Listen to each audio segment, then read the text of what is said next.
Let's go on to the remake of the Patrick Swayze 1980-something film. It was 89 film Roadhouse. Film I've never seen. A film I've seen pretty poor reviews of the original. Have you seen the original? No, I've not seen the original. No. So, first thing to say, Jake Gyllenhaal, shredded. Yes. Shredded. I don't think he looked at a carbohydrate for 6 months before that film. I reckon if anyone said the words mashed potato, he was like, la, la, la, la, I can't hear it. Saw a whole Men's Health cover. Yeah, he looks like vacuum packed. Yeah, oh yeah. Dehydrated. Yeah. For sure. He looks great. He goes out in the rain, he just inflates. Totally. A bit of moisture in it. Yeah. No, he looks great. Congrats. That's the most sort of impressive part about this film is Jake Gyllenhaal's svelte physique. So I first became aware of this film. They were at MMA events. They were shooting. They had a huge crowd there. There's MMA events. And tacked on to the end of an MMA show, they got Jake Gyllenhaal to come out. Mixed martial arts, UFC, MMA, to come out and film a scene with cinema cameras, but with the lighting and the crowd already there. I think Dana White, who runs the MMA, gave this big speech, hey, they're filming this movie, blah, blah, blah. I want you all to give the crowd a huge thing, react. It was obviously a fake choreographed fight, but they wanted the crowd to react. I was like, oh, that's quite cool. They're filming at MMA. Jake Gyllenhaal there, big character moments. And I thought, oh, that's fun. I also heard that Conor McGregor had been cast in it. Nice fight movie. Jake Gyllenhaal's good in Southpaw, blah, blah, blah. I'll get back to Conor McGregor being cast in this film. Then there were reports that came out sort of the week this film came out that Doug Liman, who directs this film... A good director. A good director, very high-profile director, has worked Edge of with Tomorrow, Born Identity, Mr. and Mrs. Smith. 100%. Lots of stuff. Who wasn't happy. So apparently... originally, this film is with Amazon, was meant to get a full theatrical release and was going to be released in cinemas, but in the lead up to this film coming out, a decision was made to not release it in cinemas and put it straight onto streaming. I might just add to that. So I believe what happened is Doug Liman, they agreed to deal with MGM Studios. MGM Studios, for what Doug Liman claims was a theatrical release for this movie, right?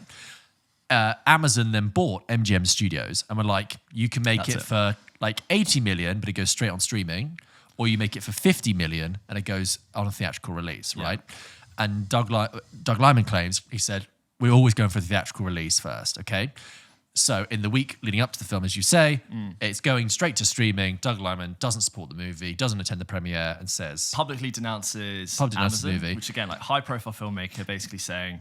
these guys. Yeah, you don't support cinema, you're not supporting this. Jake Gyllenhaal sort of come in and said, no, it was always going to go on streaming. It's very cloudy, but it's interesting the politics of it. I then see Casey Neistat uploads this great video with Doug Liman about filmmaking, about the process of working on something for 3+ years, and Casey Neistat doing that, just YouTube videos, which obviously have a really fast turnaround. The whole nature of it, Doug Liman shows him into the place where he cuts the movie. He's like, I shot this film on IMAX cameras. It was designed for the big screen. Look at this room, which is sound mix for cinema, to grade it for a cinema. Amazon have just basically decided to put my thing out on streams to help them sell toothbrushes and toilet roll. Huge sort of FU to Amazon. And I thought, okay, literally, he saw the bridge, covered it in oil, lit a cigarette, and just flicked it on there. Nice. It's like, fuck that bridge, I'm done. So I thought, I have a film podcast, I'll check this film out. As you said, it's a modern reboot of Roadhouse from 1989, which starred Patrick Swayze. They are sort of... R.I.P., long lost Patrick Swayze. Long lost Patrick Swayze. And sort of the spirit of the plot is essentially the same, but with a lot of modern differences. So it's set in modern day, but the essential premise is the same, but very different. Jake Gyllenhaal stars as former MMA fighter Elwood Dalton, who is in... So I think Dalton shares the last name with Patrick Swayze's character, but who in opening this film with Post Malone cameo. Oh, who also does a song. He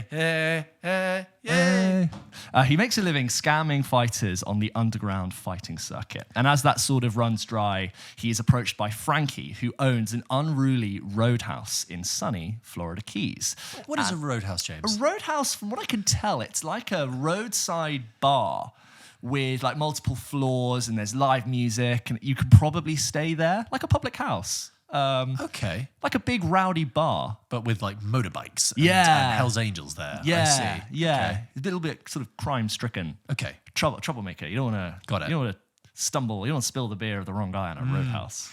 But it's beautiful, tropical Florida Keys, sunny.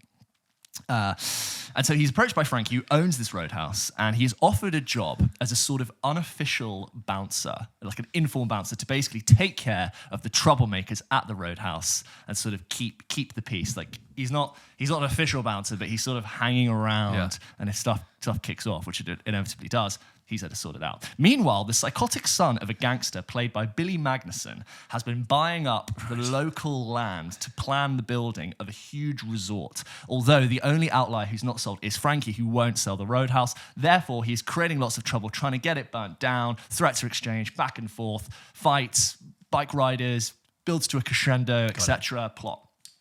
Conor McGregor is in this film way more than I thought. Yes. I'm not au fait with this world. Okay, Conor McGregor, could you just give me a little praise? I know the name. Yes. Could you just explain? Irish UFC fighter, probably he has since sort of definitely passed his era, but definitely is responsible for the rise and proliferation of the UFC. Right. He was at one point the greatest MMA fighter. He was undefeated. He's got the biggest personality. He's this like huge Irish man. He's amazingly entertaining. He crossed over into boxing, fought Floyd Mayweather in the largest pay-per-view fight that ever. You know who Floyd Mayweather is? Yeah. The largest pay-per-view fight that ever happened. He unfortunately has been on a bit of a decline. He made like $100 million for his fight, and I think post that he's never really been able to recapture the same highs. He's definitely not in the best place right now, considering the way some of the interviews for this film have looked. He's not won a fight in a while, but nonetheless incredibly charismatic, incredibly entertaining. Is in this film way more than I would have put Conor McGregor in my film. It's like a speaking role with lines. I thought he'd have a cameo, but he plays like a character. It's a character, lines, and he plays like the guy that Jake Gyllenhaal has to fight. It's a speaking part. And you know what? Of all the things, he comes into the film about halfway through, and he really uplifts it. He's actually very good. He's just playing a more exaggerated villainous version of himself, but he's very fun, and he's charismatic, and he's crazy, and he actually like lifts up the whole film in a lot more ways than I thought he would. Jake Gyllenhaal, I really think he's a great actor, but outside of his incredible physique, he just really didn't excite me in this film. A lot of his delivery in this was very subdued, almost stoner-like, just very boring, very sort of... I don't think the writing helps it, but I just think he has a very boring character. And a lot of his writing is... a lot of his dialogue is like, yeah, well, there's this and there's that. And it's not like the sort of charm and charisma that like Swayze would have had. Obviously, a different film, but still. There's moments where we flash back to his MMA career, which is that moment which I saw being filmed, where it's like bright lights and the cinematography kind of comes alive in that moment. And I kept thinking, that sounds like quite a fun film. Maybe I just would have preferred an MMA film starring Jake Gyllenhaal. You take all like the drama of the press conferences and you do that, but instead we're kind of here. So something was quite off about this film, and occasionally we both see films where we look at the cinematography and we go, it's not quite to my taste, but nonetheless it's still professional cinematography that's like properly done.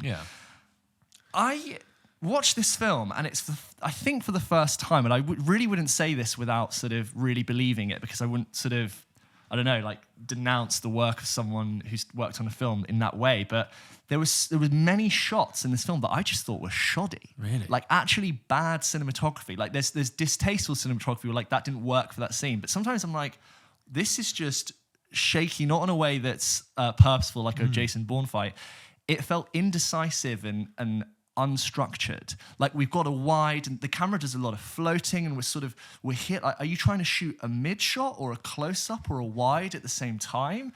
And it just didn't work. Like you passed the camera to an intern and was just like, hold on to that for a second. It looks like, because I go through a lot of my own rushes that I shoot for brands, and I'm like, James, that shot doesn't work because you're not actually trying to shoot one thing, you're trying to do two things at once. It really felt like incomplete and just bad. And so there's moments in the fights where that wide angle past the camera along really works and it brings the fights alive, but it's the same for the dialogue scenes. I kept thinking like, this just doesn't look good at all, which is quite strange. So, you know, I look at this film and I just think,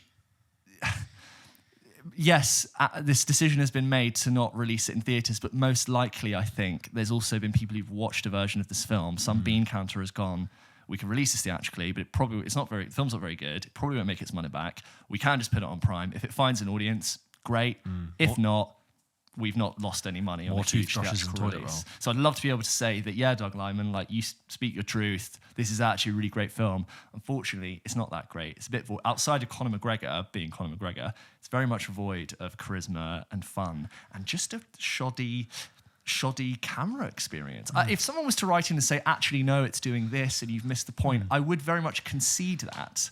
But I cannot just get this overriding feeling that the way the scenes were put together was off. So like they use a lot of wide angle lenses, and then in the same scene they cut what must be like at 135 mil, which I find really like a super zoomed in shot. Are you just noticing this more because No, I think swear. even I would find it jarring. I think you would too. And it's not because I use cameras. I really just felt like the cinematography was strange and indecisive. Right. When I can't tell what this shot's meant to be showing. You've got two people talking, and I'm like, is this his shot or that shot, or is it why the focus is going in between?